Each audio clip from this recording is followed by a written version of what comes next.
All right, good afternoon, everybody. I am coming to you today with something that's really strong here on the I'm Free Project YouTube channel. Don't forget to subscribe, like, share, tweet, whatever you need to do with it, because this stuff is real out here. You know, it's really, really real. And people don't realize that we are in a social war. There's a true social and spiritual war that's going on.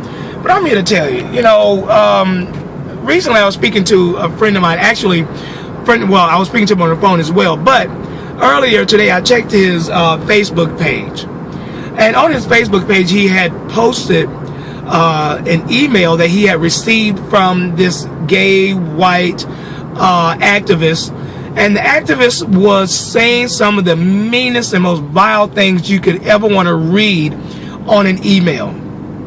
And, you know, here they are. They're always playing the victim role. Oh, we can't do this. Oh, we're being discriminated against. Oh, we're being beat up. Oh, we're doing this and doing that. You know, but I'm telling you, my friend, Pastor D.L. Foster, dear man, dear guy, I mean, loves his family, nice guy, kind, takes care of his family. But to receive these types of threats, I mean, they literally sent him death threats today. Literally sent him death threats and calling him the N-word and calling him the S-word, S-H-I, you know the rest of it. And just saying that they wish he would die or someone would kill him and all kinds of stuff like that. You know, I mean, this is just totally ridiculous. You are, you know, those activists, those gay activists, they want everybody to tolerate them and tolerate how they feel and tolerate their behavior, but they cannot tolerate anyone else's belief outside their own little system. And that's a sad thing. Here we are living in America. I have the First Amendment rights to say what I want to say. And here it is. You gonna cry and cry for your civil rights, but yet when someone who believes in something that is different than your belief, you want to act like they are just infringing upon your rights, and oh, they are just being mean to you, when you are the ones that are. And he says he gets these death threats all the time. I mean, he gets them on a monthly basis. I mean, he gets them. And so I'm just trying to understand, how in the world can you people call yourselves loving and tolerant when you're so intolerant of everybody else? And you know, I'm not saying this about every gay person. No, not at all. But I'm talking about those activists, those gay activists out there that are stirring up more strife than creating peace. And you know who you are, and you're out there. And you're always trying to play the victim role. And that's the whole thing behind this, is first you set him up as the victim, and then you go in for the kill. And that's what they do. They go in and pounce on anyone who disagrees with them, and make it appear that they are being homophobic, when all you're doing is standing up for what you believe in. And to call somebody homophobic is more of a medical term, which really for most people it does not exist. But this term has stuck because of this liberal media that we have that gives every piece of footage and every piece of time slot to this gay agenda. But anyway, when you have your boys like, you know, who is that on CNN, when you have your CNN spokespeople who are just pushing every form of the gay agenda, then, I mean, what do you expect? You know, but anyway, back to the point. You know, as an ex-homosexual, I'm not going to be quiet. I'm not going to shut up. I'm going to continue to tell my story. And people like Pastor D.L. Foster, they're going to continue to tell their stories. And they're going to continue to post what they believe and speak how they need to speak as it relates to the gospel, as it relates to them overcoming. And so will I.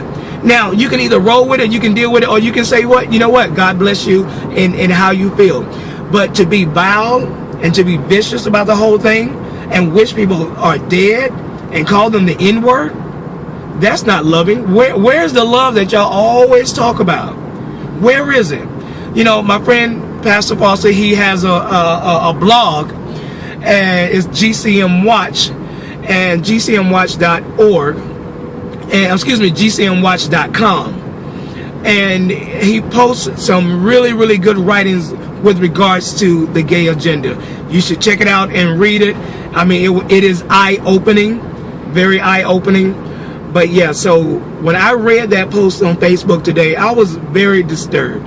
Very disturbed. Here we are in America, and for you to believe that homosexuality is a sin, then you can end up with all types of hate mail simply because you choose to follow the Bible. And you know, as an ex-homosexual, as an ex-gay, you know, that concerns me, because I have family too.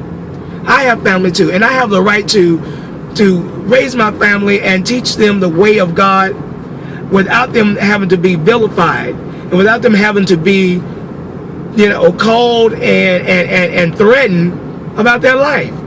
I mean, this man's life has been threatened, but I don't see the newscasters out there. They're not out there.